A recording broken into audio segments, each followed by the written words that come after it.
Welcome to Nerdcast. Tonight, we review Captain America: The Winter Soldier. The Bat family finally gets its own series. And we just found out that there's a show with our name, but in the Philippines. Wait, really? Do they do nerd news? I don't know. It has to be a coincidence. Well, just so no one's confused, this is Nerdcast. To the Batmobile. Let's go.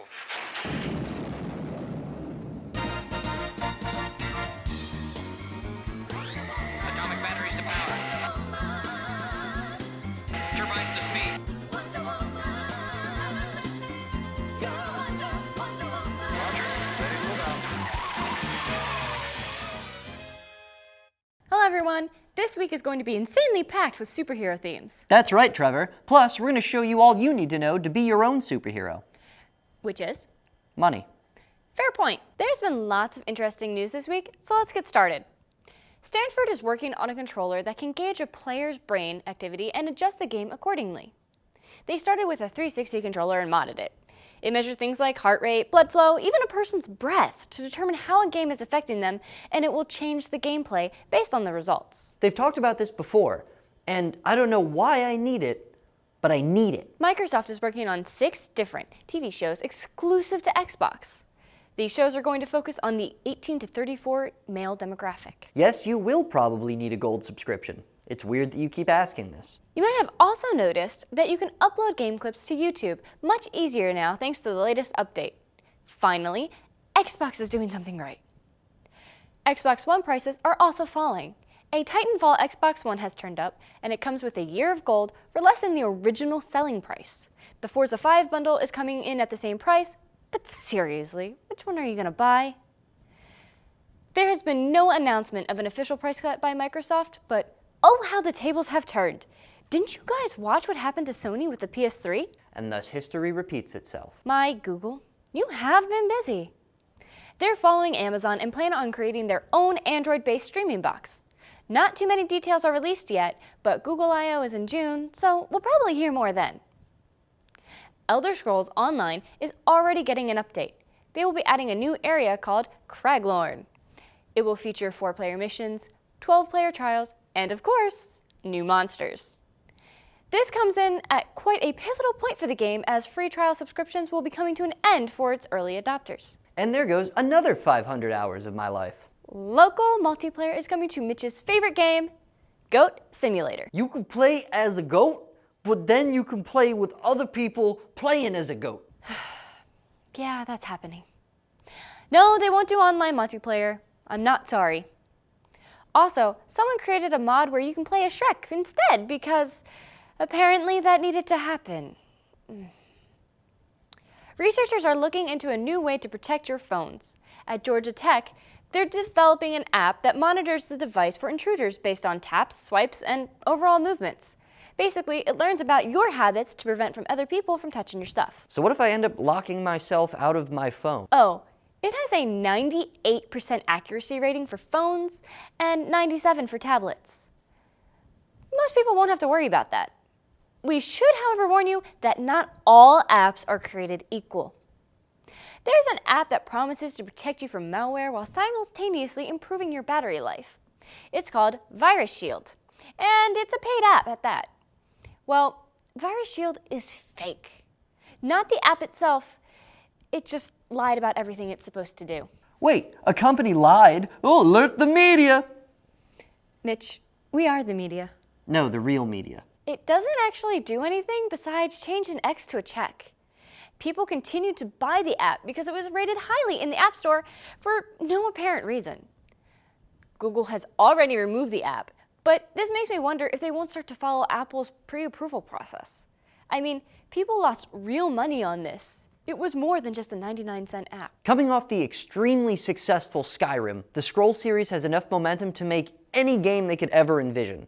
The Elder Scrolls Online brings players to most of Tamriel. It's bigger than the already massive continent of Skyrim. It has more options than any single-player game. It has more people than any single-player game, even if they're basically just ignoring each other.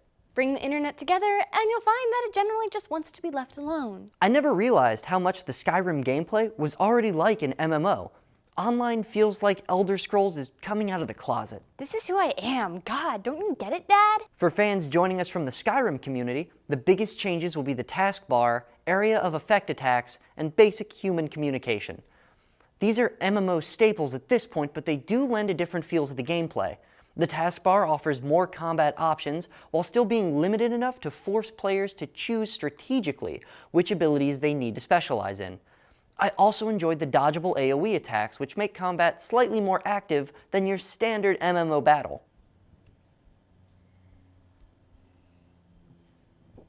Of course, the real star of the show comes from character building. ESO has a whole new system that allows any player in any class to build into any role in the group. So the first thing I did was create a mage and turn him into a tank just for laughs. And did it work? Yeah, sort of. I slapped on some heavy armor, built into a handful of close-range crowd control spells, and boom, tank mage. Of course, I'm making this claim based on very little testing, because by the time this airs, I've run exactly one group dungeon as a magic touch tank. This is because, as with any MMO, leveling takes days. Trying a new class combination involves a days-long project just to get the character to a testable level, and getting them equipped is a nightmare because quest rewards are so minor. Basically, the game forces you to learn a crafting skill, because depending upon the dungeon and enemy drops is the equivalent of a vegetarian diet. Sorry, vegans. He's speaking in simile. So when you're not forced to farm, you'll find that the story is at least worth following. Once again, you are the hero destined to save the world from something powerful that decided to be especially selfish this century. And it's pretty great until you remember that everyone around you is also the destined hero, or alternatively vending machines disguised as people. So long as you keep repressing that fact, you can enjoy the times when the game creates some nice moments, using the fully narrated dialogue, side objectives that keep combat exciting, and the live scenes that replace cutscenes, so they never pull you out of the game. Even though there's only about 4 voice actors for all of Tamriel. Overall, there's a lot of good to be said about ESO. MMO fans will be happy to see a new take on character building, combat that's active by MMO standards, and sexy, fully realized dialogue. Single-player Scrolls fans are going to see Tamriel mostly mapped out, with supposedly more coming in the future. For a monthly subscription, there better be. For everyone else, well, you're probably not gonna like this game. With the long learning curve and long leveling times, this might be a tough game for completely new players. MMO fans have all the shiny new bells and whistles, Scrolls fans have the new story, bigger map, and a dictionary of gibberish names to enjoy, but the early game gets boring/frustrating really quick, especially if this is baby's first online game.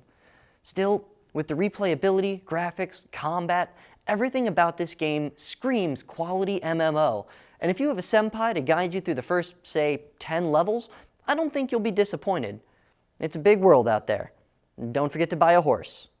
Seriously, buy a horse. Walking takes forever. It's awful. There's a rumor of a Borderlands pre-sequel, and no, I'm not messing up that term. We really need a new name for that. Midquel? Pre-sequel? Preschool? Preschool. It's coming to last gen and PC. Yep, 360 and PS3. Not your shiny new consoles. Does it let me port over saved characters? Nope. Well then what's the point? The point is, the story takes place between Borderlands and Borderlands 2. The release is set for fall of this year. Also, there's a Frag Trap, which is the combat version of Claptrap. Oh, he's a playable character. Okay, I'm interested, but where's the dubstep? Sci-Fi Channel announced 2 new series. The first one is Z Nation, Zombies. scheduled for fall 2014, and the second one is Olympus, Zeus. Well, I don't care. scheduled for 2015. They will be 13 episodes each. Z Nation is from the Sharknado production company Asylum, but they say the material will be fresh. There's a small group of heroes who have to lead the last known survivor to a lab, which kinda sounds like part of the plot to The Walking Dead right now. Oh, it's just one long escort mission. Olympus? Olympus is about humans, gods, and monsters. In this show, the gods are the enemies and are being banished, apparently. Super Smash Bros. 3DS is coming this summer. The Wii U version isn't due until the winter, probably to make the most of the holiday season. Oh, and Charizard is a playable character, without picking the Pokemon trainer, complete with his Mega Evolution. Oh my god, oh my god, oh my god! There's a new 3D printer out there on Kickstarter. No, I'm not going to talk about the Foodini again. This is a micro, easy-to-use, affordable 3D printer. The company, M3D's whole philosophy is based around simplicity and affordability. This sets a new model for tech, which means it will be more accessible to the masses. If you hadn't had enough zombie news yet, Sony Online Entertainment revealed a free-to-play MMO called H1Z1. More zombies. Think your Xbox Live account is safe? Think again. You've heard the stories before. Someone's kid accidentally buys hundreds of dollars worth of points. Thankfully, now they're using real money, so you can watch your funds disappear in real time. Or someone's pet walks over the controller and bought 5 years of gold for you. But now, there's a new threat. 5-year-old hackers. That's right, you heard me. A 5-year-old boy discovered a security flaw using his dad's account. But luckily, this hacker in training is one of the good guys. He told his dad, who passed the info on to Microsoft. The young hero is added to the list of security researchers thanked for finding these flaws to keep the community secure. So what was the hack? If you entered the wrong password in at the login stage, it would cause the second verification screen to appear. If you just use spaces to fill this part, no numbers or letters, you could get into the account. I have no idea how this boy came up with this idea, but I'm glad they're fixing it now. I think Captain America 2 proves that comic book movies have somehow become the smartest movies of our generation. It's got a bit of political satire combined with a whole lot of conspiracy theories translated into the comic book universe that somehow makes them make more sense. Captain America, the Winter Soldier, is only in part about the Winter Soldier himself. Truly, this movie is as much about S.H.I.E.L.D. as it is about Captain America. Nick Fury's secrets within secrets are coming to haunt him, as someone, or someones, is using the very secret-wrapped nature of S.H.I.E.L.D. against the organization itself, right as they prepare to launch a fleet of flying warships to monitor the world for threats before they happen. As awesome and as show-stealing as he is, the Winter Soldier himself is merely a pawn and a foil for Captain America. This movie's more about the helicarriers. Check this out. Thor: The Dark World established that the alien attacks in the Avengers is the Marvel equivalent of the 9/11 terror attacks. It was so traumatic that characters can only refer to it as New York. And that means that everyone's favorite beautiful trickster god is actually Osama bin Laden. Somehow, Winter Soldier takes this to the next feasible level in a way that only Captain America can. Those helicarriers represent drones crossed with universal surveillance, interbred with overwhelming military power, just like the final boss interpretation of America following the invasion of Afghanistan. Now, I know I said the Winter Soldier does not deserve title billing, but don't forget, I also said he still stole the show. Not only is he an extreme badass who utterly thrashes anyone, but he's built to fight Cap to a standstill. It's implied he's dosed with the same super soldier serum, and his robotic arm puts him on the same level. Every time Winter Soldier punches that shield, you can feel the tension as it lingers for a second before the frenzy of combat resumes. There's also a deeper emotional side to a story that is slowly touched upon, and when it comes down to it, Winter Soldier is the best Marvel cinematic villain since Loki bin Laden. On a side note, the movie also did an excellent job at legitimizing villains even I find lame, like Batroc the Leaper and Arnim Zola. Another standout is Anthony Mackie's Falcon. His superpower is simply being a well-trained United States soldier with a fancy jetpack, and that's awesome, by the way, and he completely works as a modern parallel to Cap, both in terms of idealism and in the two being soldiers struggling to live outside of the war. Which reminds me, Captain America probably has PTSD brought on by his long struggle to adapt. It's little touches like that that bring Captain America down to a relatable level from the superhero pedagogue, and after this, he may have bumped Iron Man as my favorite Avenger. We really loved this movie.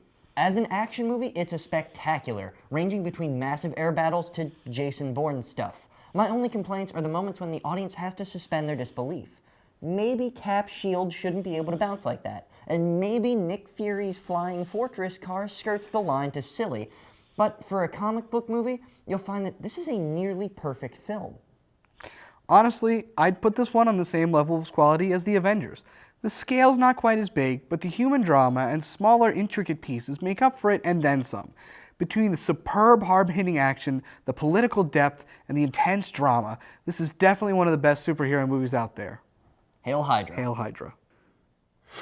Yeah, no, so, yeah. It's Professor Pig, probably the only Batman villain who's more deeply disturbed than the Joker.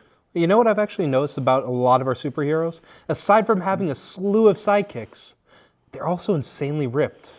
Well, it's obviously just an artistic choice by the sketch artist. Ain't no big thing. Yeah, but how would you look like that in real life? Steroids. Well, it's officially spring now. And to kick off some of our reviews, I feel that we should welcome the new while keeping the old around, like the traditional reviewing oatmeal cookie. Now, to begin with, we have Chaika, the Coffin Princess. This again? Well, yeah. A few episodes have already come out, and it's shaping up to be a very interesting show.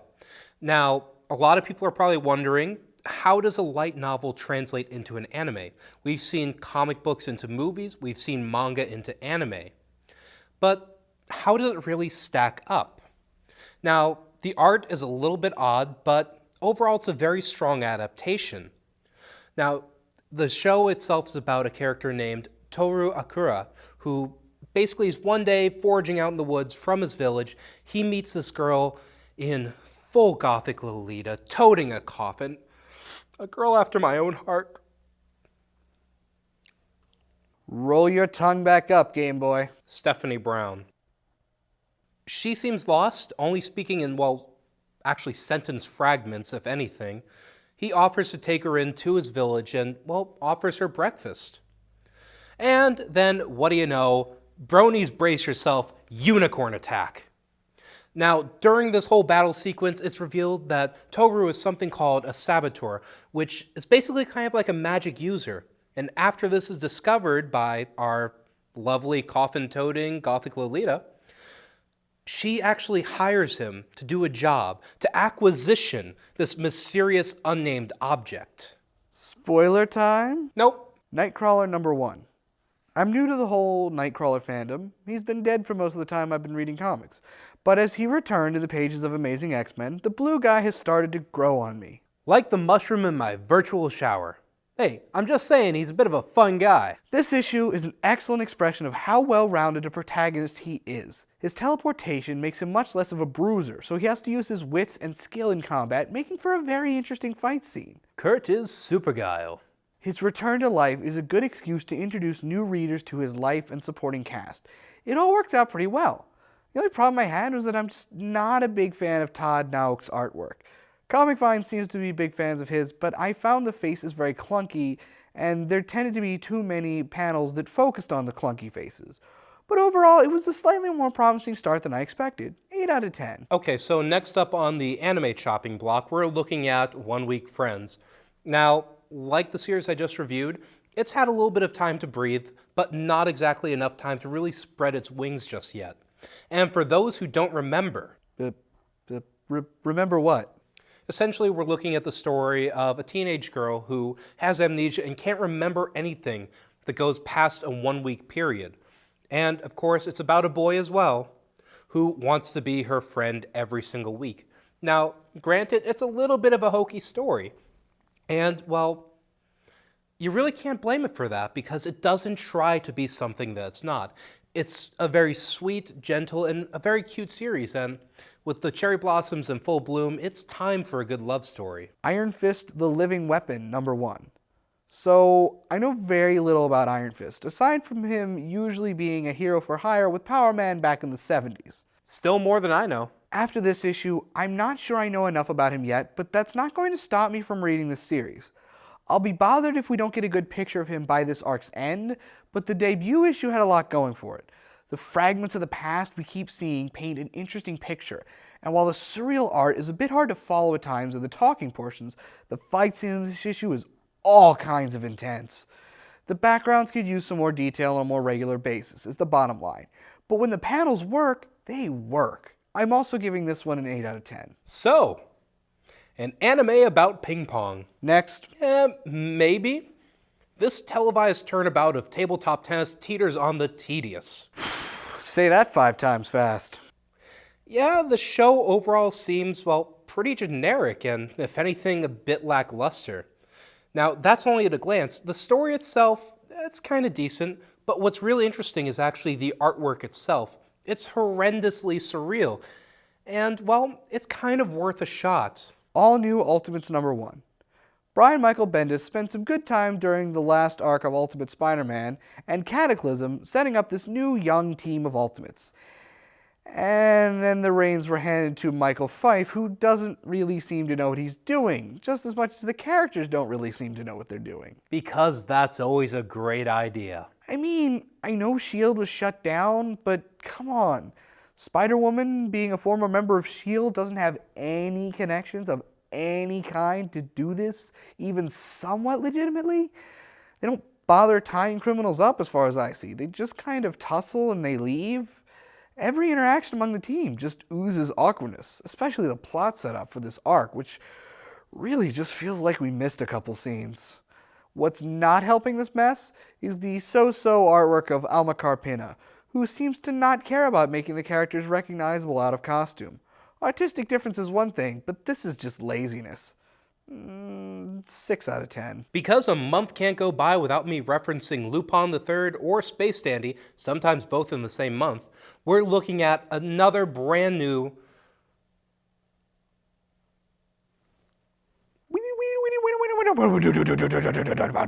cookie time. Now, the fully animated film that's going to be coming out for this series is going to be Daisuke Jigen's Gravestone. Now, the first images of this movie have been released online, and it is creating all kinds of buzz on the internet. Now, this is going to be, from the director, a continuation of A Woman Called Fujiko. Now, essentially, the movie is going to be looking at how Lupin and Jigen became partners in the first place. It's kind of an origin story, if you will. Jeremy, you'd probably know about that. And, well, the director has said he's planning on doing more spin-offs of the series as well in terms of full-length movies.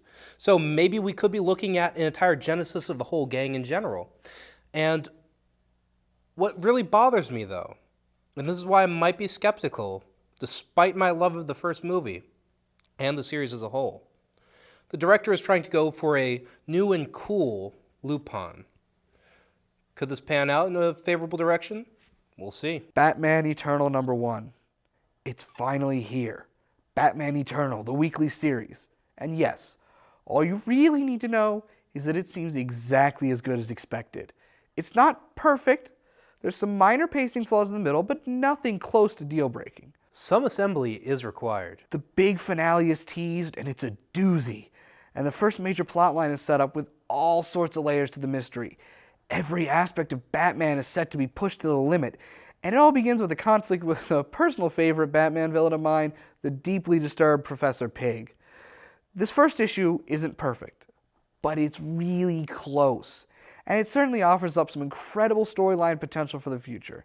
9.5 out of 10. But #1 this week goes to... As we venture farther into spring and we usher in the new, I think it's time to look more at the positives, which is why this week we're only having a top 3. And to start off with an anime top 3, we're looking at Chika Coffin Princess.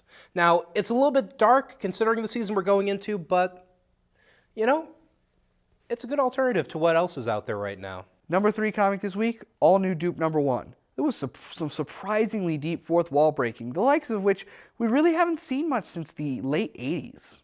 Coming in #2 for anime is Space Dandy. Why is it #2 this week?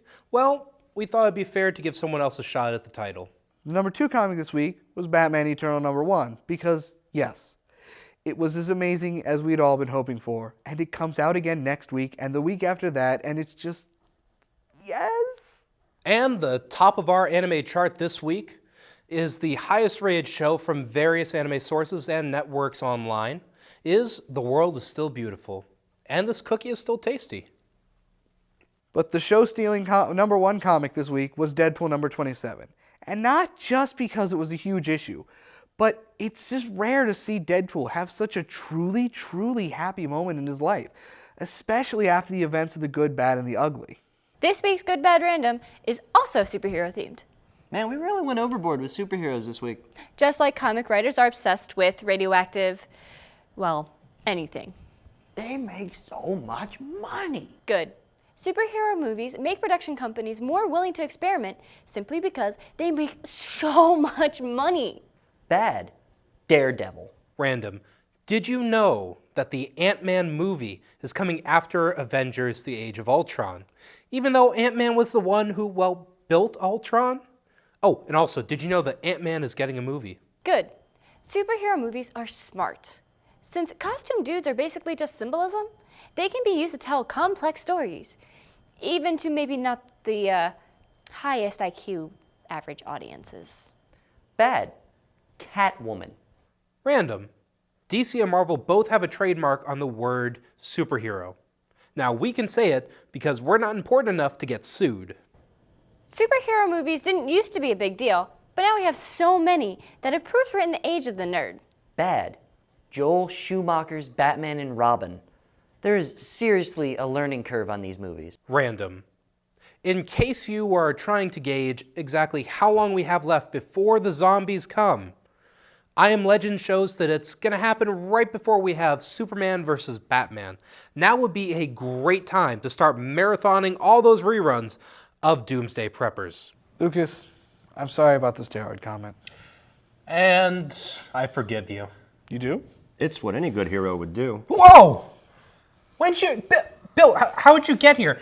Where have you been? And why are you here? Now there's an interesting question. Why are any of us really here? Oh, not this again. All right, fine. I'm here to do the philosophy segment this week. Okay, that makes more sense. Hello, folks. Bill Allen here to bring you your quick philosophy segment. This week we'll be discussing the philosophy of Captain America. I don't want to go too heavy into spoilers for the new film, so I'll try to touch on just the general gist of some of the thematic elements you're going to be looking for in this new film. Well, Captain America, he's been a great hero ever since the 1940s, starting all the way back when he represented American ideals at their finest. Liberty, freedom, democracy, all those great things fighting against the face of fascism.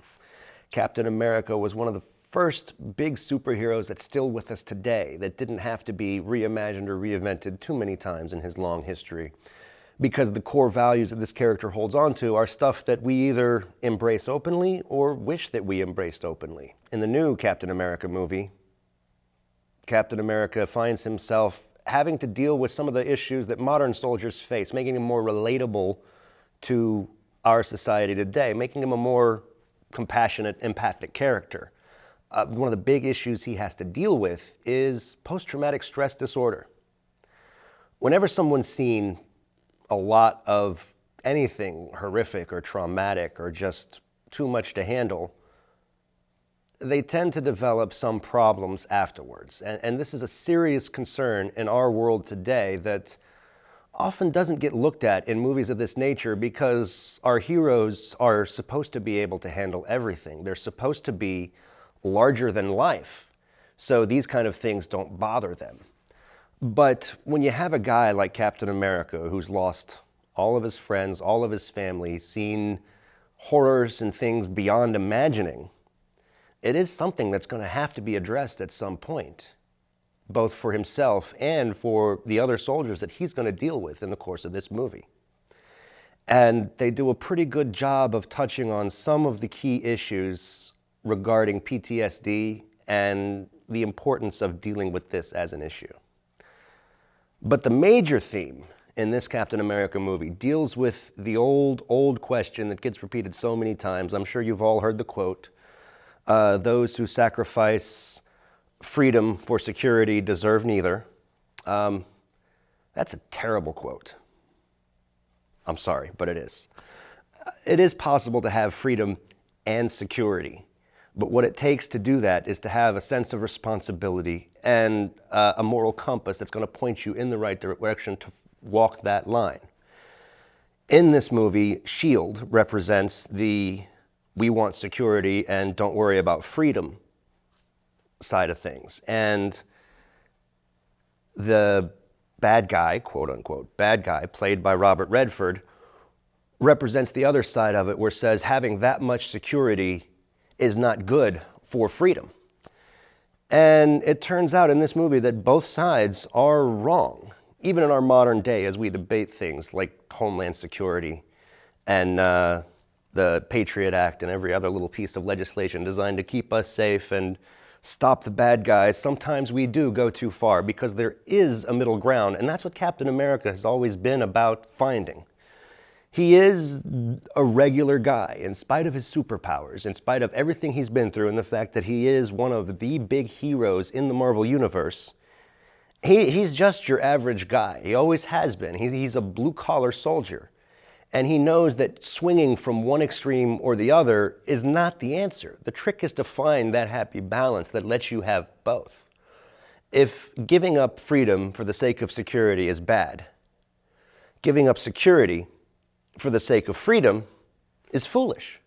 You need both.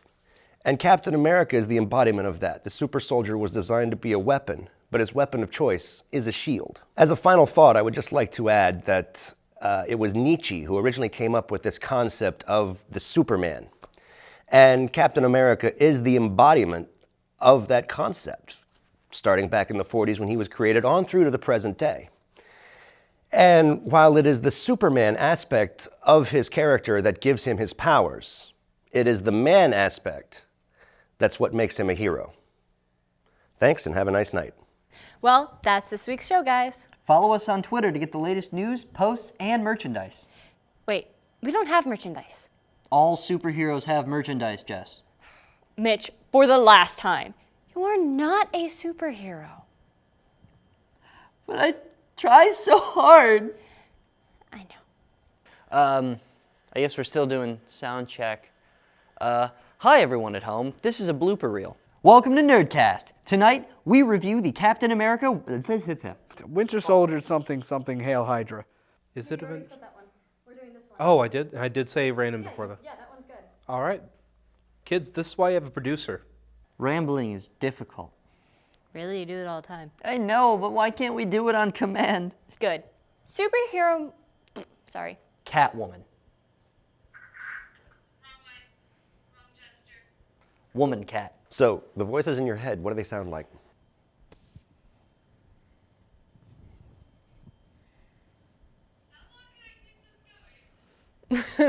Till then. Olympus?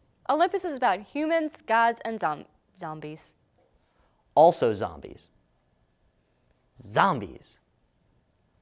Zombies. Mitch. I'm into this. Okay, Hail Hydra. Something, I don't know. Why is it so hard to ad-lib at times like this? Z Nation is from Sharknado produced... Complete with Jeremy says, say that 5 times fast. Tyler, if you're watching this in the future, I would really love it if you could just speed that up somehow and just loop it 5 times. That'd be really awesome. It makes up for time. Hail Hydra. Hail Hydra. Oh God, no, don't. Yo, what do you mean I'm not an 80s action star? I could be an 80s action star. You just gotta give me a chance. That's official. We don't know what we're doing.